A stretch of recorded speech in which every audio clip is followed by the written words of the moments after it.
Unión de Educadores de la Provincia de Córdoba, junto a los docentes en defensa de la educación pública.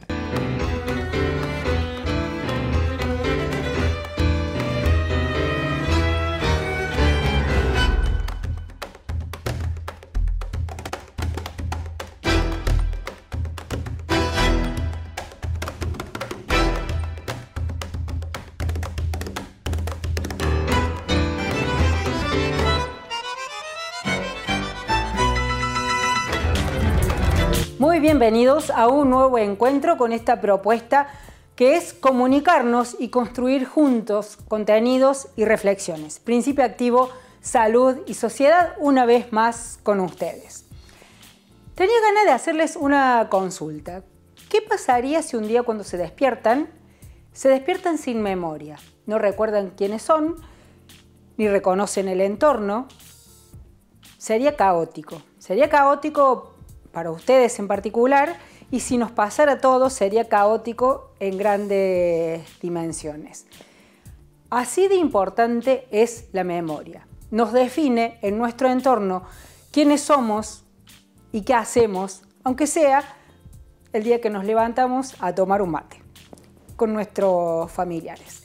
Hoy vamos a hablar de la importancia de eso que tiene que ver con la memoria y cómo se acumula el conocimiento y la memoria de todos los seres humanos y de las culturas. Se acumulaba antes en libros, se acumula hoy en distintos formatos digitales. Para hablar de esta importancia, entrevistamos a Mela Bosch.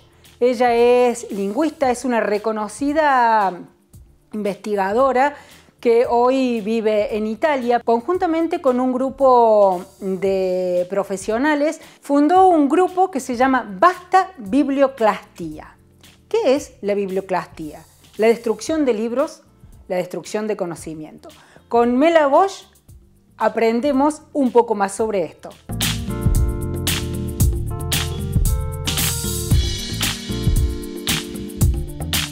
A veces las palabras sirven para evidenciar cosas. Por ejemplo, el ejemplo de feminicidio. Cuando en los años 70 Diana Russell empezó a hablar de feminicidio, era una abogada, estaba señalando un hecho particular que existía pero que no se evidenciaba. Con la palabra biblioclastia se designaba esta cosa tremenda de la quema de los libros, de la destrucción, de la censura, toda esta situación muy fuerte. Inclusive hubo un libro muy famoso, Fahrenheit 451, de un futuro donde los libros se tenían que quemar.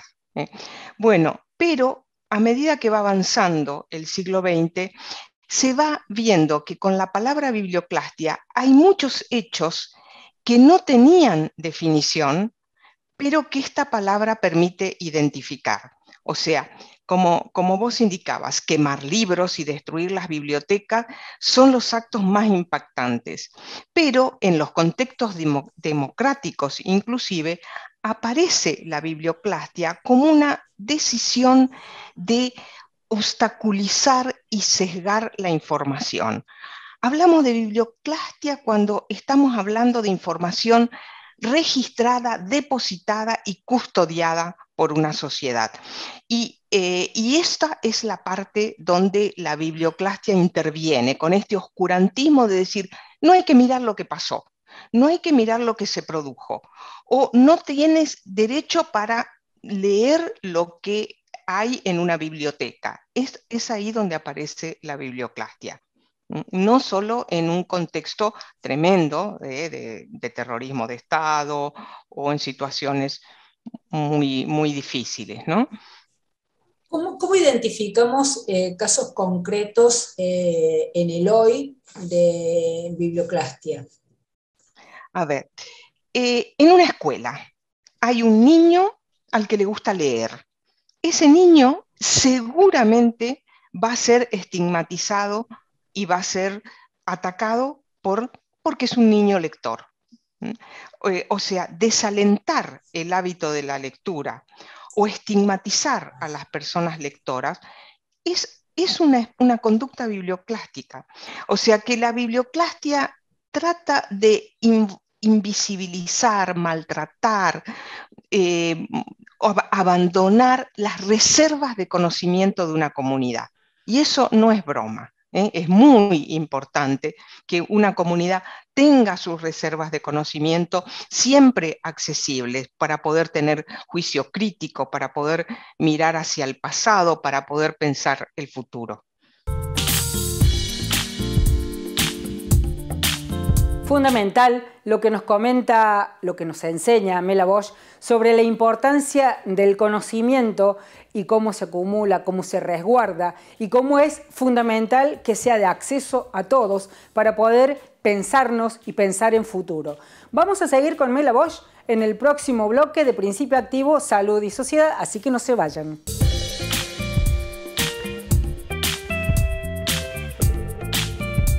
Unión de Educadores de la Provincia de Córdoba, junto a los docentes en defensa de la educación pública. Obra social del personal de la industria gráfica de la provincia de Córdoba. Defendemos el sistema solidario de atención de la salud. La salud es un derecho, no un negocio. Seguimos en Principio Activo, Salud y Sociedad. Nuestro segundo bloque, seguimos con Mela Bosch para hablar de biblioclastía, la destrucción de libros, la invisibilización de conocimientos que son de, o que deberían ser, mejor dicho, de acceso a toda la humanidad. Biblioclastía refiere a libros, como nos dijo Mela, pero ¿existe una biblioclastía virtual? La escuchamos.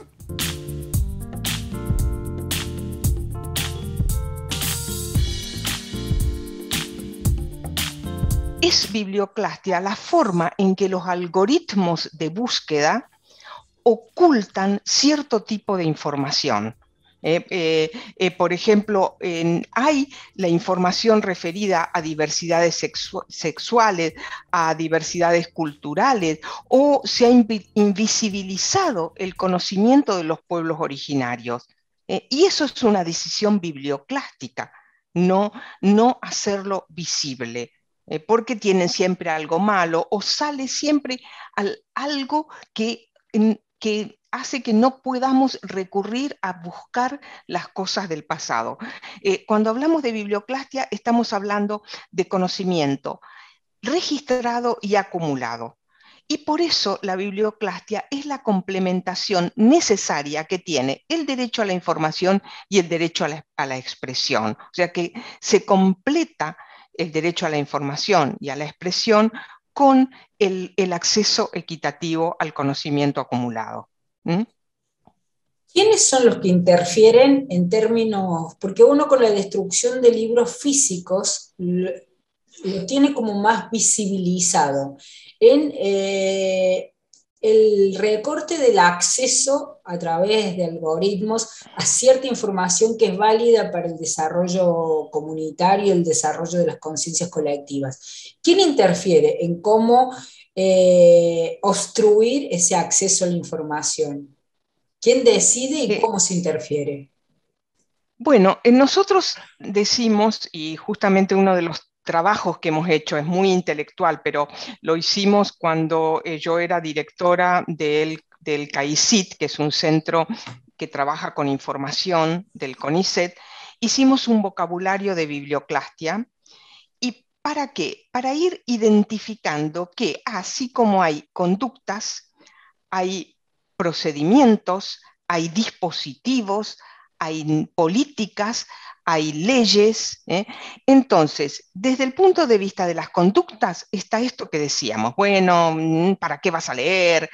Todo ese tipo de... desde el punto de vista de las prácticas, son cosas que están normalizadas en la sociedad. La biblioteca es el último orejón del tarro, los bibliotecarios son todos unos anticuados, y después entra el mundo virtual. Y en el mundo virtual se hace... quienes lo hacen son muchas veces las grandes empresas productoras de los algoritmos que sesgan el acceso al conocimiento. Hubo mucho trabajo en algún momento para visibilizar la lengua española, por ejemplo, sobre la lengua inglesa. Esto no podemos decir que sea una acción biblioclástica, pero es un sesgo. Los sesgos de la información o la información sobre las mujeres. No había mujeres científicas, no existen las mujeres científicas, hasta que empezamos a buscar y a encontrar que hay mujeres científicas, mujeres pintoras, mujeres músicas. Hay digamos, no se puede decir que uno va a apuntar un dedo contra alguien. En las formas de opresión social, patriarcal, capitalista, se van instaurando las pequeñas piezas que construyen el andamiaje biblioclástico. Es importante que en casa hagamos el ejercicio de identificar estas conductas biblioclásticas, que tiene una palabra muy difícil, pero que es muy fácil de reconocer cuando se censura el acceso al conocimiento y a la información. Vamos a compartir con ustedes parte de la entrevista que compartiéramos en el programa anterior con Marco Filardi de un tema que es altamente preocupante. Un importante número de movimientos campesinos y los que están vinculados a la agroecología y a la protección del medio ambiente se han manifestado en algo que han llamado el panazo nacional en contra de los eventos de trigo transgénico. Trigo transgénico. Sí. Ni Macri se animó a tanto. Vos recordarás, Laura, que el evento del trigo transgénico HB4 de Bioceres ya tenía autorización por parte del SENASA, por parte de la CONAVIA, pero faltaba la autorización comercial. Durante el gobierno de Cambiemos no se avanzó en esa autorización comercial y finalmente en el gobierno actual se le dio luz verde para avanzar, supeditado exclusivamente a la autorización previa por parte de Brasil, que todavía no sucedió. Entonces, en vez de consultarnos a nosotros como gran pueblo consumidor de trigo y sus derivados, si queríamos incorporar esto a nuestra alimentación cotidiana, la decisión solamente está supeditada a la previa aprobación por parte de Brasil, porque destinamos el 43% de nuestras exportaciones de trigo a Brasil. Ahora, si Brasil lo autoriza en su reunión de la Comisión Asesora de Biotecnología, queda automáticamente autorizado y pasaríamos a ser el primer país del mundo en autorizar un evento de trigo transgénico. Ni Monsanto quiso hacerlo cuando en el año 2004 tenían un evento de trigo transgénico tolerante al glifosato, pero por resistencia de los consumidores, esto es lo que se llama razones comerciales, decidieron no hacerlo. Y no solamente eso, sino que han avanzado muy agresivamente en un plan de expansión del cultivo HB4 a una falta de autorización comerciales. Si no está prohibido el cultivo, entonces el primer año hablábamos de 6.000 hectáreas cultivadas en 3 provincias distintas y hoy ya hablamos, según la última información que manejamos, de 25.000 hectáreas cultivadas en 7 provincias distintas, ¿no? Entonces, por eso, digo, se ha armado primero una campaña llamada Con Nuestro Pan No, que está vigente al día de hoy, en contra de la liberación de ese evento de trigo transgénico, y en segundo lugar, cuando Bioceres anunció que habría de asociarse con la empresa Habana para la elaboración de alfajores, se armó la campaña Chau Habana justamente para exigirle a Habana que deje sin efecto ese acuerdo con Bioceres. Recordamos, después de escucharlo a Marco Filardi, que en este programa y en muchos espacios defendemos la agroecología como una forma fundamental para recobrar la salud a la hora de alimentarnos y la soberanía a la hora de producir. Nos queda un capítulo más para compartir Principio Activo, Salud y Sociedad en el próximo bloque, Economía Feminista.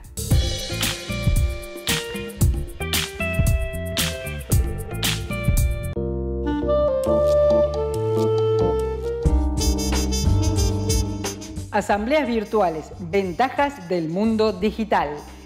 En Code Sociedad Anónima, líder mundial en firma digital, junto a DDA, te ofrecen las ventajas de la asamblea virtual. Menos costo, más ágil, más simple, con validez legal y resguardo. Unión de Educadores de la Provincia de Córdoba. junto a los docentes en defensa de la educación pública. BM Consultorios Odontológicos. Somos un equipo de odontólogos formados para prevenir y cuidar tu sonrisa. Te cuidamos, nos cuidamos. Obra social del personal de la industria gráfica de la provincia de Córdoba. Defendemos el sistema solidario de atención de la salud. La salud es un derecho, no un negocio. Tercer y último bloque, como le prometimos, Melissa Luc para hablar de economía feminista. Y en esta oportunidad va a hablar de las Olimpiadas recientemente transcurridas y una enseñanza que tiene algún aroma de reivindicación de género. La escuchamos. Hola a todos y a todas. De nuevo Melissa Luc hablando de economía feminista. En las últimas semanas hemos vivido uno de los eventos más importantes del deporte, esto es las Olimpiadas, que tuvieron la particularidad de suspenderse el año pasado y que bueno, se pasaran recién para este año. Y por suerte para el colectivo femenino y para la lucha feminista, las Olimpiadas trajeron muchos aires de reivindicación hacia nuestro género. Las Olimpiadas son una competencia que existen hace 130 años aproximadamente, creo que fue en 1890 y algo, que fue la primera, si no me equivoco, y en esa competencia se dio la particularidad que el del 100% de los competidores, el 100% eran varones.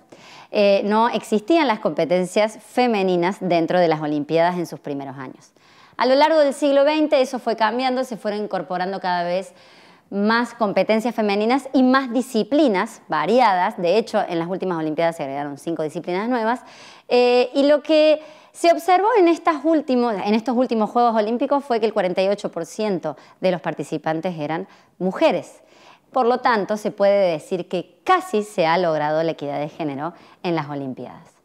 Pero esto está lejos de ser cierto, porque en realidad la igualdad y la equidad no se miden solamente por la cantidad de personas que se compiten, sino que se mide también por el trato que se recibe y por lo que se espera de ellos y de ellas.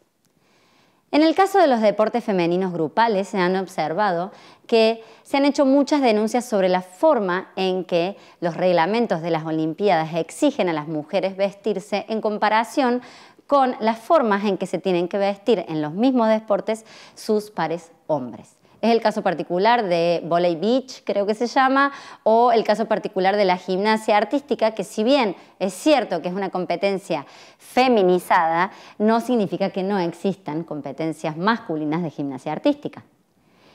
La particularidad que tuvieron estos enfrentamientos y estas disputas en los Juegos Olímpicos Tokio 2020 es que se pusieron sobre la mesa y se quisieron visibilizar las problemáticas que existen en la forma en que muestran los cuerpos femeninos y en cómo deben ser sus vestimentas acorde a una estética occidental y no a la posibilidad o imposibilidad de competir en un juego.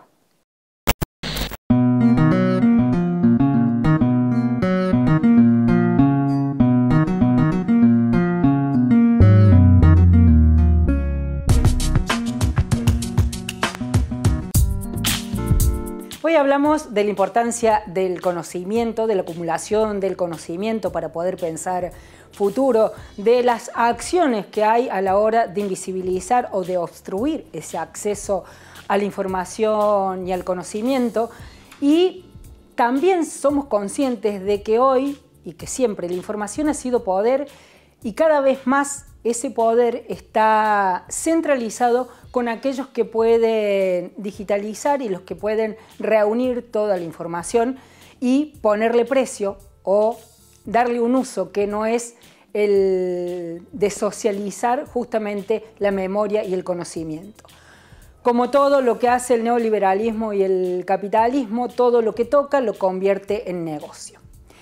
Y en este sentido de todo lo que toca lo convierte en un negocio que impulsa al consumismo, y el consumismo lleva a la gran producción de basura, podemos hacer casi un paralelismo de que todo lo que toca el capitalismo lo convierte en basura.